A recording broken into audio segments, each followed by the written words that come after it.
निदानात्मक शिक्षण diagnosis teaching के बारे में आज हम चर्चा करेंगे। तो हमें क्या करना होता है कि डायग्नोसिस करना होता है जो भी बच्चे बैठे हुए हैं, ठीक, कि उनको गणित के अध्ययन में कहाँ परेशानी हो रही है, परेशानी क्यों हो रही है, ठीक, कैसे उत्पन्न हो रहा है, तो हम ये डायग्नोसिस करेंगे। अच्छा, ये पूछ दे आपसे, क्या डायग्नोसिस हम समस्याग्रस्त बालकों का करेंगे?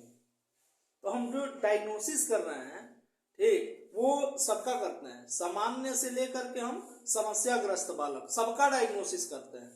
बस हम उसमें खोज लेंगे कौन समस्याग्रस्त बालक है, फिर हम क्या करेंगे, उस हिसाब से उपचार की व्यवस्था करेंगे, ठीक ना। तो यहाँ क्वेश्चन दे देता है कभी कभी कि क्या निदानात्मक शिक्षण जो है केवल सामान्य के लिए या केवल समस्याग्रस्त के लिए होता है, ठीक। तो समस्याग्रस्त और सामान्य दोनों बालकों के लिए ये किया जाता है, ठीक ना। अच्छा, इसमें निदान शब्द आ जाए कि अच्छा निदानात्मक शिक्षण में निदान क्या है, आखिर में ये डायग्नोसिस है क्या? तो गणित एक प्रयास है, गणित अध्ययन में छात्रों की जो कठिनाइयां हो रही हैं वो कहाँ गलती कर रहे हैं, गलती कैसे कर रहे हैं, क्वेश्चन सॉल्व करते समय गलती क्यों कर रहे हैं, इसी के बारे में जानना या पता लगाने को हम कहते हैं डायग्नोसिस यानी निदान। हम डायग्नोसिस कर रहे हैं, पता कर रहे हैं कि गणित स्टडी जब ये कर रहे हैं तो ये गलती कैसे कर दे रहे हैं, क्यों कर दे रहे हैं, क्या रीजन है कि गलती कर दे रहे हैं, ठीक ना। जैसे हम गुणा की प्रक्रिया दे दिए, ठीक, और बच्चे को टेबल पता ही ना हो, जोड़ पता ही ना हो, ठीक, तो हम चीजों को पता लगाए, पहले डायग्नोसिस करें कि कहाँ है वो, ठीक है, चीजें कहाँ उसकी कठिनाई है, क्यों है, कैसे है, ठीक। और इस बात को जानने या पता लगाने को हम क्या कहते हैं, निदान, ठीक है। और जानने या पता लगाने के लिए जिन हम परीक्षाओं का यूज करते हैं उन परीक्षाओं को कहते हैं हम निदानात्मक परीक्षाएं। परीक्षाओं को क्या कहेंगे, निदानात्मक परीक्षाएं। अच्छा, जब ये परीक्षा ली जाती है तो ऐसा नहीं कि बस कम ही निकालना है बच्चे की क्या विशेषता है वो भी बताएंगे हम, बात समझ में। और क्या हम मैथ के बारे में, जैसे मैथ का टेस्ट ले रहे हैं तो ऐसा नहीं कि बस हम केवल उसके अंकों के बारे में ही जानकारी हम इकट्ठी कर रहे हैं, हम उसकी मानसिक स्थिति के भी बारे में जानकारी प्राप्त कर रहे हैं।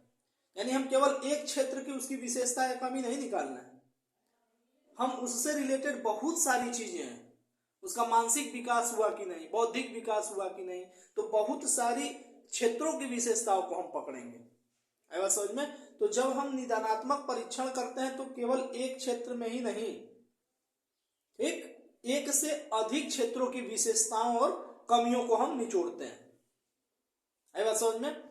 और जब परीक्षण हम करते हैं तो जो संपूर्ण विषय वस्तु है, ठीक, मतलब पूरे मैथ की जितनी टॉपिकें हैं सबको हम कई टर्म में डिवाइड कर लेंगे, ठीक। जो संपूर्ण विषय वस्तु होगा कई टर्म में आप डिवाइड करिए, उसको कई टर्म में डिवाइड कर लीजिए, और हर टर्म में नियम सूत्र संक्रियाएं होंगी, ठीक। तो सबसे रिलेटेड आप क्या करिए, प्रश्न पत्र में क्वेश्चन शामिल करिए।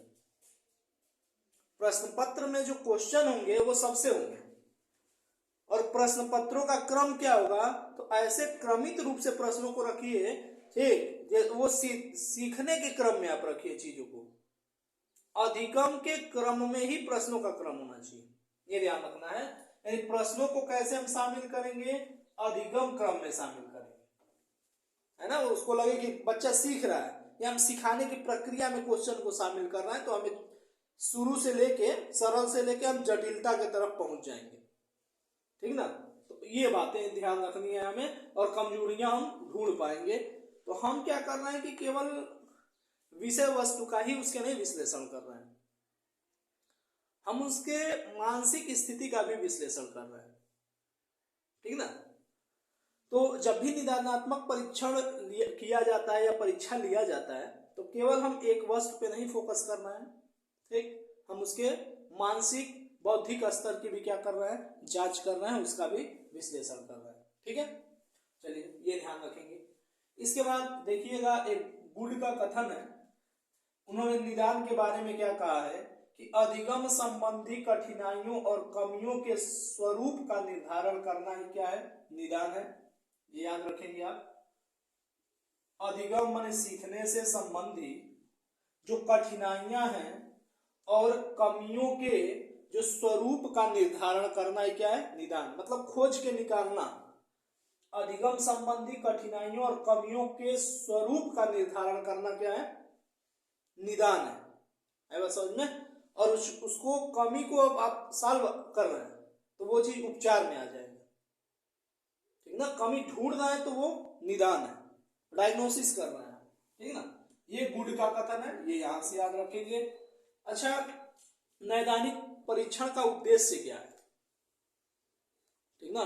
तो उद्देश्य क्या है, उद्देश्य तो पहला हम समझ गए हैं कि बच्चे की विशेषता क्या है, कमजोरी क्या है उसका पता लगाया जाए, कहाँ कठिनाई अनुभव करता है उसका पता लगाया जाए। तो पहला उद्देश्य क्या है, विशिष्टताओं और कमजोरियों का पता लगाना। अगर पता लगेगा तो फिर हम गणित पाठ्यक्रम में परिवर्तन लाएंगे, बाल केंद्रित शिक्षा करेंगे, ठीक, ये ध्यान रखेंगे। तो बाल केंद्रित बनाना है शिक्षा को, ये बाल केंद्रित तो एकदम याद रखेंगे, ये भी बड़ा क्वेश्चन देता है कि ठीक ना, बच्चे को कैसे सिखाया जाए, शिक्षा कैसी होनी चाहिए, पाठ्य केंद्रित, बाल केंद्रित, ठीक ना। तो बाल केंद्रित शब्द याद रखेंगे। तो कमजोरियां पता लगाया जाए, गणित पाठ्यक्रम में परिवर्तन लाना, ये उद्देश्य है, और शिक्षा को बाल केंद्रित बनाना, ठीक है। अच्छा, अगर उद्देश्य में पूछे तो ये भी सही है कि गणित विषय की अध्ययन अध्यापन प्रक्रिया में भी सुधार लाया जाएगा, ठीक। बच्चे की कमजोरी पता चलेगी तो फिर आप पढ़ाने का तरीका भी चेंज करेंगे आप, ठीक ना। तो गणित विषय की अध्ययन अध्यापन प्रक्रिया में भी सुधार लाया जाएगा, ये उद्देश्य है, ठीक। इसके बाद ये याद रख सकते हैं आप कि उपलब्धि परीक्षण हेतु परीक्षण पदों के प्रकार निर्धारण में सहायता, तो ये यहां से याद रखिएगा। अच्छा, क्या चरण होंगे जब आप डायग्नोसिस कर रहे हैं तो डायग्नोसिस के जो चरण होंगे, पहला क्या करिए, आप उन बालकों की पहचान करिए जो समस्याग्रस्त हैं, जिन्हें मैथ सॉल्व में प्रॉब्लम होता है, पहले तो उनको आप निकालिए, ठीक। तो समस्याग्रस्त बालक की पहचान करिए।